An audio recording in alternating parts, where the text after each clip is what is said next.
रात्री घरात मी एकटीच झोपले होते. बाहेर हलकीशी पावसाची रिमझिम सुरू होती आणि खिडकीतून येणाऱ्या गार वाऱ्यामुळे वातावरण आणखी शांत आणि थोडं रोमॅन्टिक वाटत होतं. आई बाबा गावाला गेले होते आणि मोठ्या घरात एकटेपणाची सवय असली तरी त्या रात्री मन थोडं अस्वस्थ होतं. मोबाईलवर गाणी ऐकत ऐकत मी कधी डोळा लागला कळलंच नाही.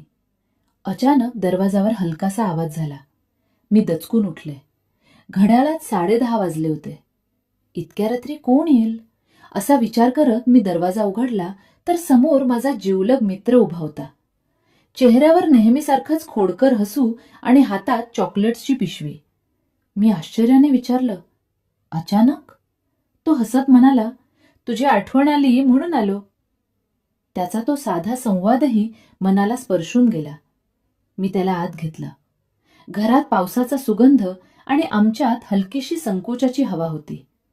आम्ही सोफ्यावर बसून गप्पा मारू लागलो. कॉलेजच्या आठवणी, जुन्या गोष्टी आणि नकळत वाढत जाणारी जवळीक. त्याने माझ्याकडे पाहत विचारलं, तू ठीक आहेस ना एकटी? मी हसून मान हलवली. पण त्याने माझ्या डोळ्यांतील एकटेपणा ओळखला होता. वातावरण हलकं करण्यासाठी तो अचानक म्हणाला, चल आज आपण डॉक्टर डॉक्टर खेळू. मी हसून त्याला उशी मारली आणि म्हणाले, तू कधी सुधारणार नाहीस. पण त्याच्या डोळ्यात खोडकरपणाबरोबर काळजीही होती. तो म्हणाला, डॉक्टर म्हणून चेक करतो, तुझ्या हृदयाची धडधड वाढलीये का? माझं हृदय खरंच वेगाने धडधडत होतं.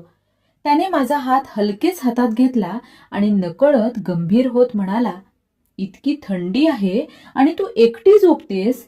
काळजी घ्यायला कोणीतरी हवं ना. त्या क्षणी खेळाचा सूर थोडा बदलला होता.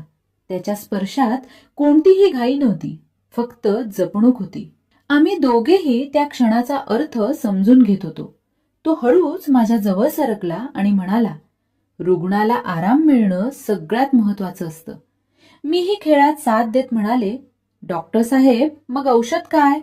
तो हसला आणि म्हणाला, विश्वास आणि थोडंसं प्रेम. त्या शब्दांनी वातावरण आणखी कोमल झालं. आम्ही दोघेही हसत होतो, पण मन मात्र एकमेकांच्या जवळ येत होतं. त्याने माझ्या कपाळावर हलकंसं चुंबन दिलं आणि म्हणाला, हे टेन्शन कमी करण्यासाठी. माझे डोळे मिटले. त्या साध्या स्पर्शात सुरक्षिततेची जाणीव होती. बाहेर पावसाचा आवाज वाढत होता आणि घरात आमच्यातलं अंतर कमी होत होतं.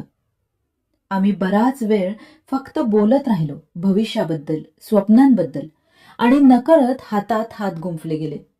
त्याने माझ्या केसांवरून हात फिरवत विचारलं, मी नेहमी असाच तुझ्याजवळ राहू का?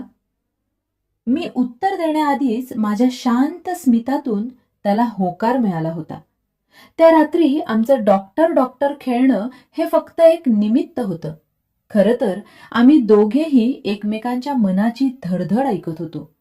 त्याने मला अलगद मिठीत घेतलं आणि त्या मिठीत कुठलाही गैरसमज नव्हता, फक्त विश्वास आणि प्रेम होतं. वेळ कसा गेला कळलंच नाही. पाऊस थांबला होता, पण आमच्या मनात नव्या नात्याची सर सुरू झाली होती. तो निघताना दरवाजात थांबून म्हणाला, आजचा ट्रीटमेंट यशस्वी झाला. रुग्ण हसत आहे. मीही हसून उत्तर दिलं, डॉक्टर उद्या पुन्हा भेटणार ना? तो म्हणाला, आता कायमच. दरवाजा बंद केल्यावर मी आरशात स्वतःकडे पाहिलं. चेहऱ्यावर वेगळंच तेज होतं.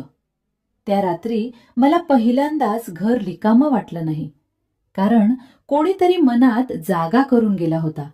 आणि डॉक्टर डॉक्टरचा तो निरागस खेळ आमच्या प्रेमकथेची सुरुवात बनला.